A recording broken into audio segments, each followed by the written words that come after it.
pelaku khianat itu tidak pernah sukses. Walaupun sukses, nanti dia akan hancur juga karena khianat orang-orang lain kepadanya. Ingat, al-jaza' min jinsil amal. Balasan Allah sesuai dengan perbuatan Anda.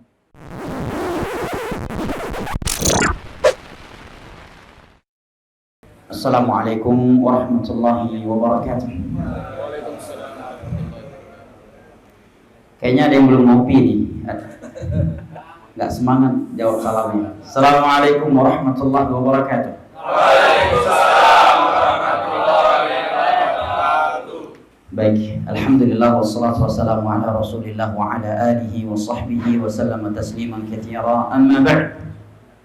Kita bersyukur kepada Allah Jalla wa ala yang telah mempertemukan dan mengumpulkan kita di tempat semoga Allah berkahi ini. Dan karena kita telah bertemu dan berkumpul, maka ada baiknya kita saling nasihat menasihati di antara kita di atas kebajikan dan ketakwaan agar Allah Jalla wa ala memberkahi pertemuan kita ini.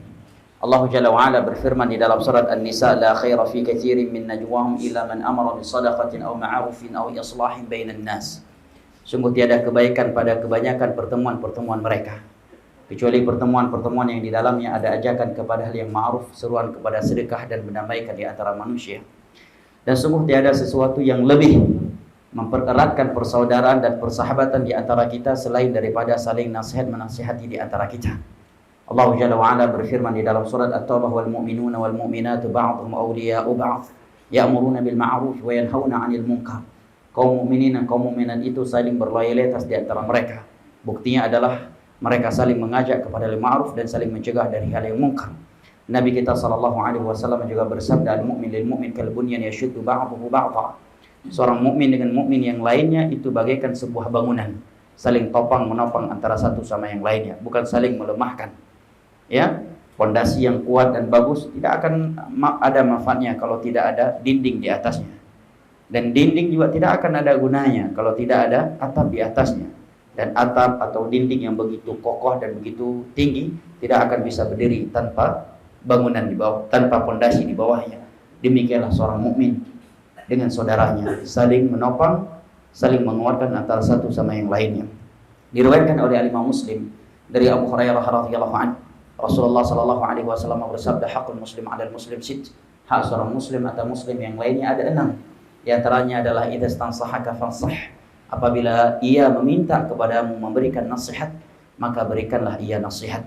Al-Imam Syafi'i rahimahullahu taala mengatakan di dalam syairnya, laisa sadiqu man saddaqak walakinnama sadiqu man sadaqak in jahilta 'allamak wa in ghafilta dzakkarak. Teman sejati itu bukanlah orang yang selalu membenarkan tingkahmu, sikapmu, melainkan dia adalah seorang yang sportif, yang jujur berteman denganmu. Buktinya adalah dia mengajari ilmu agama kepadamu apabila engkau tak tahu. Dan ia mengingatkan engkau untuk kembali kepada Allah tatkala engkau sedang lalai dan jauh darinya. Beranjak dari beberapa ayat dan hadis serta ucapan sebagian ulama salaf di atas, maka di waktu yang singkat ini, karena saya ada kajian maghrib di bawah, insyaallah beberapa untayan nasihat yang ingin anak utarakan kepada diri anak sendiri dan kepada kawan-kawan sekalian yang anak cintai karena Allah Jalla wa ala, rahimani Allah wa iyyakum wa baraka fikum. Yang pertama, hendaknya kita sebagai manusia dan hamba Allah Jalla wa ala dengan kondisi apapun, dimanapun dan kapanpun, jangan pernah lupa atau pura-pura lupa bahwa kita diciptakan oleh Allah untuk menghambakan diri kepadanya. Maka apapun aktivitas yang kita lakukan, jangan sampai lepas dan jauh dari nilai-nilai penghambaan diri kita kepada Dia Sang Pencipta kita. Nah, Allah Jalla wa ala berfirman, "Wa ma khalaqtul jinna wal insa illa liya'budun." Tidaklah aku menciptakan jin dan manusia kecuali agar mereka beribadah hanya kepada Aku. Maka hendaknya dimanapun dan kapanpun kita selalu berada di dalam nilai-nilai penghambaan kepada Allah Jalla wa ala, baik dengan ibadah-ibadah internal yang amalan hati atau amalan-amalan yang eksternal dengan anggota tubuh. Yang kedua, hendaknya kita bersyukur kepada Allah Jalla wa ala atas nikmat dunia yang Dia berikan kepada kita. Apakah itu pekerjaan atau pendidikan yang akan menjadi sebab datangnya rezeki untuk kita. Bersyukur dengan hati, dengan meyakini bahwa yang mendatangkannya hanya Allah. Yang kedua dengan lisan, dengan selalu memuji Allah atas nikmatnya tersebut. Dan yang ketiga adalah menggunakannya di jalan yang diridhai oleh Allah Jalla wa'ala. Betapa banyak di luar sana orang-orang yang tidak mendapatkan pekerjaan dari kita. Betapa banyak di luar sana orang-orang yang semenjak lahirnya sampai hari ini hidupnya masih di bawah kolong jembatan. Sebagian mereka hidupnya dari satu tempat pembuangan sampah ke tempat pembuangan sampah yang lainnya. Nah, bahkan sebagian mereka ketika Covid kemarin ada yang di PHK tanpa pesangon, ya, dan sampai-sampai di sebagian tempat ada yang bunuh diri karena kehilangan pekerjaan. Kehilangan pekerjaan. Maka seorang muslim hendaknya bersyukur kepada Allah atas pekerjaan yang halal, yang dengannya dia bisa menafkahi dirinya dan anggota keluarganya. Yang kemudian hendaknya kita berterima kasih kepada bos atau perusahaan yang telah mempekerjakan kita dengan baik. Karena Nabi SAW bersabda, "Man sana ilaikum ma'rufan fakafi'uh, fa in lam tajidu ma kafa'tum bihi fad'u lahu hatta turaw annakum qad kafa'tum bih." Barang siapa yang berbuat kebajikan untuk kalian, memberikan pekerjaan, bahkan sebagian perusahaan itu karena baiknya, sebenarnya dia harus memphk-kan sebagian karyawannya karena keuangannya. Tetapi sebagian mereka tetap bertahan untuk tidak memphk-kan mereka. Dia berani gigit gigi, ya, dia berani pahit-pahitan. Yang penting karyawannya tidak ada yang di PHK. Nah, Nabi mengatakan barang siapa yang berbuat baik kepada kalian maka balaslah kebaikannya dengan yang setimpal dengannya. Kalau kalian tidak mampu membalasnya dengan yang setimpal dengannya, maka paling tidak kalian sering mendoakannya dengan kebaikan, sehingga kalian mengira, menduga diri kalian telah membalasnya dengan kebaikan. Nah, yang berikutnya jamaah yang dimuliakan Allah, seburuk-buruk sifat pada diri seseorang adalah khianat.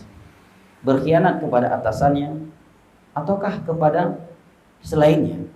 Nabi SAW bersabda, "Thalathun man kana fihi kana munafiqan khalisan." Barang siapa yang padanya ada 3 kriteria, maka dia adalah munafik sejati. Di antaranya adalah idza tumina khan, apabila diberikan amanah dia berkhianat. Mengkhianati perusahaannya dari sisi waktu, ya, dari sisi yang lainnya, dan seterusnya. Ya, khianat itu definisinya adalah mengerjakan sesuatu yang tidak boleh ia kerjakan secara syar'i dan uruf, atau meninggalkan sesuatu yang harus ia kerjakan secara syar'i dan secara peraturan di tempatnya. Itu definisi khianat di dalam Islam atau di dalam fikih.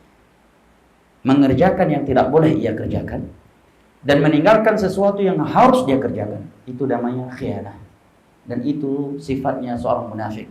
Allah Jalla wa Ala berfirman, "Ya ayyuhalladzina amanu la takhunu Allah war rasul wa takhunu amanatikum wa antum ta'lamun." Wahai orang-orang yang beriman, janganlah kalian berkhianat kepada Allah, kepada Rasulnya, dan sesama kalian dalam kalian tahu. Dan biasanya, dan ini sudah sunnatullah, pelaku khianat itu tidak pernah sukses. Walaupun sukses, nanti dia akan hancur juga karena khianat orang-orang lain kepadanya. Kenapa? Karena merupakan akidah kita di dalam Islam, al-jaza min jinsil amal. Balasan Allah kepada kita itu setimpal, sesuai dengan perbuatan kita. Makanya para ulama mengatakan Allah yu'amiluka kama tu'amilu bihi ibadah. Allah akan memperlakukan engkau sebagaimana engkau memperlakukan hamba-hambanya. Nah, sunnatullah, orang yang berkhianat tidak pernah sukses. Seandainya sukses, maka dia akan hancur, akan jatuh sejatuh-jatuhnya karena khianat orang lain, dan itu lebih sakit daripada dia belum pernah sukses, ya, nggak pernah kaya, ya, tapi juga nggak terlalu miskin banget, ya, itu masih mending. Lebih pahit dari itu adalah Allah berikan dulu dia kekayaan, ketika sudah di atas tiba-tiba jatuh dan masuknya ke sumur lagi jatuhnya. Ingat, al-jaza min jinsil amal. Balasan Allah sesuai dengan perbuatan Anda. Anda berkhianat, maka siap-siap suatu saat Anda akan dikhianati. Nah, Anda tidak jujur dengan orang lain, siap-siap suatu saat orang lain nggak jujur sama Anda. Itu sudah sunnatullah, ketetapan Allah. Al-jaza' min jinsil amal. Kemudian jamaah yang dimuliakan Allah, di antara sifat yang seyogyanya kita jauhi, terkhusus antum yang sedang berada di suatu komunitas, belajar atau mengajar atau bekerja, adalah sifat adu domba di antara manusia. Ini sifat yang sangat buruk. Sifat yang sangat buruk. Mengadu domba antara kawan dengan kawan yang satu lagi, karyawan dengan pimpinannya, dengan bosnya, si bos diadu domba dengan karyawannya. Ya, ini sifat yang sangat buruk. Nabi SAW bersabda, la yadkhulul jannata namam. Orang yang suka mengadu domba di antara manusia tidak akan masuk surga. Untuk apa hidup di dunia ini kalau kita nggak bisa masuk surga, jemaah? Hah? Kebahagiaan apa yang akan kita dapatkan kalau kita mati tidak masuk surga? Ya kan? Adakah sesuatu yang lebih kita inginkan selain daripada surga Allah Jalla wa'ala? Apa artinya dunia dengan kegelapannya kalau kita di akhirat nanti tempatnya bukan surga? Dan Nabi mengatakan la yadkhulul jannata namam. Tidak akan masuk surga orang yang suka mengadu domba. Mengadu domba antara customer dengan perusahaannya, ya. Diadu domba supaya customer yang nggak lagi ngambil barang ke perusahaannya agar langsung ke link dia, ya. Padahal dia masih sebagai karyawan di satu perusahaan tersebut dan di waktu bekerja lagi dia melakukan hal tersebut. Mengadu domba antara kawan dengan kawan yang lainnya, ya, karyawan dengan pimpinannya dan seterusnya. La yadkhulul jannata namam. Orang yang suka mengadu domba tidak akan masuk surga. Nah, kemudian jamaah yang dimuliakan Allah, yang terakhir, antum hendaknya bersyukur bisa bekerja dan belajar di tempat yang seperti ini, jauh dari tempat-tempat maksiat.